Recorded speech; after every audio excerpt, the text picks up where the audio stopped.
Praise the Lord. கர்த்தருடைய பரிசுத்த நாமம் மகிமைப்படுவதாக. இந்த நாளும் இயேசுவின் நாமத்தினால் உங்களுக்கு இனிய நாளாய் அமைவதாக. இந்த நாளுக்கான கர்த்தருடைய வார்த்தை ஆதியாகமத்தின் புஸ்தகம் 37ஆம் அதிகாரம் 28ஆம் வசனம். Genesis chapter 37 verse 28. அந்த வர்த்தகரான மீதியானியர் கடந்து போகிற போது அவர்கள் யோசேப்பை அந்த குழியிலிருந்து தூக்கி எடுத்து அவனை இஸ்மவேலர் கையில் 20 வெள்ளிக்காசுக்கு விற்று போட்டார்கள். அவர்கள் யோசேப்பை எகிப்திற்கு கொண்டு போனார்கள். கர்த்தருடைய பரிசுத்த நாமத்துக்கு மகிமை உண்டாவதாக. அன்பானவர்களே, இந்த நாளிலும் கர்த்தர் உங்களுக்கு தருகிறதான வார்த்தை, அற்ப விலை பெறுகிற நீங்கள் அற்புதமாய் மாறுவீர்கள். அற்ப விலை பெறும் நீங்கள் அற்புதமாய் மாறுவீர்கள். இந்த வேத பகுதியிலே யோசேப்பை குறித்து நாம் வாசிக்கிறோம். யோசேப்பை அவனுடைய சகோதரர்கள் வெறுத்து பொறாமை நிமித்தம் அவனை தள்ளி அவனை இஸ்மவேலர்களிடத்தில் 20 வெள்ளிக்காசுக்கு அவனை ஒப்பு கொடுக்கிறார்கள். யோசேப்பின் விலை தெரியாத சகோதரர்கள். அநேக நேரத்திலே நம்முடைய ஊழியத்தில், குடும்பத்தில், வேலை ஸ்தலத்தில் உங்களுடைய விலை தெரியாமல் கர்த்தர் உங்களுக்குள்ளே வைத்திருக்கிற பொக்கிஷத்தின் விலை தெரியாமல் சுற்றி இருக்கிறவர்கள் அவமானப்படுத்தி, நிந்தனைக்குள்ளாக்கி, கேலிக்குள்ளாக்கி உங்களை ஒன்றுமில்லை என்று சொல்லி அவர்கள் வைக்கிற விலை மிகவும் அற்பமான விலையாக இருக்கும்.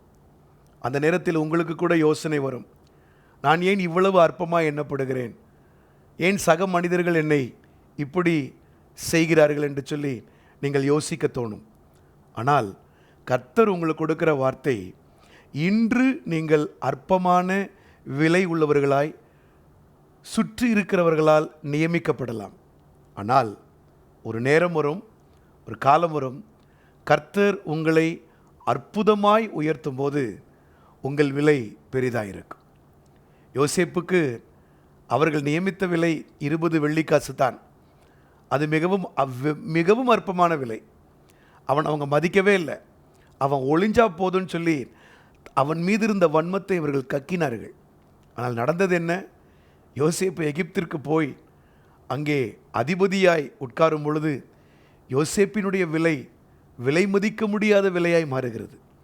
பார்வோனுக்கு அடுத்த ஸ்தானத்தில் யோசேப்பு அமரும்போது அந்த எகிப்து தேசம் முழுவதும் யோசேப்பை பொக்கிஷமாய் பார்க்கிறது.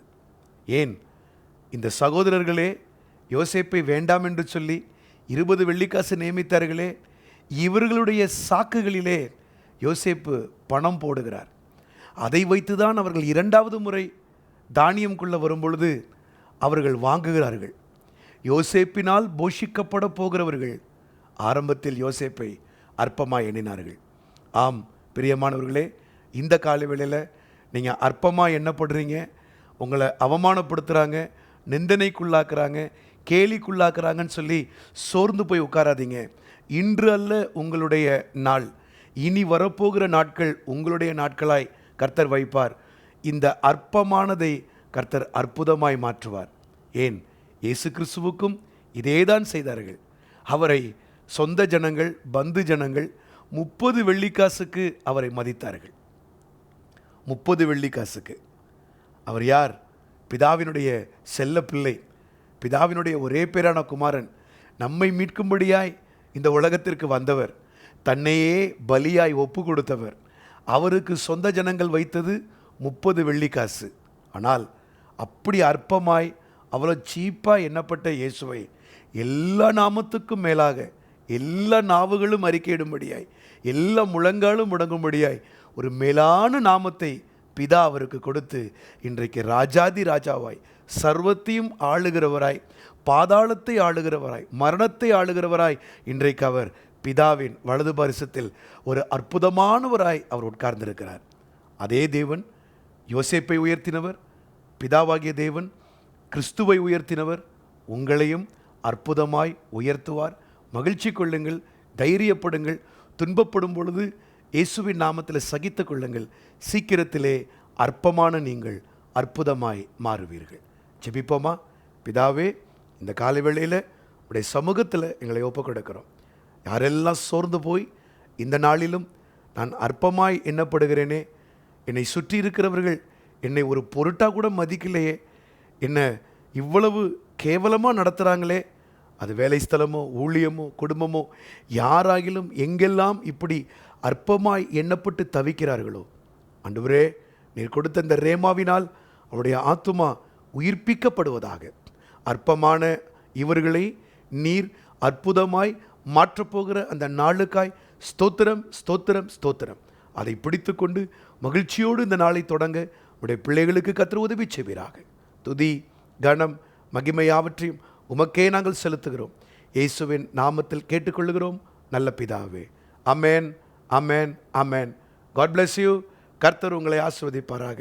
ஆமேன்.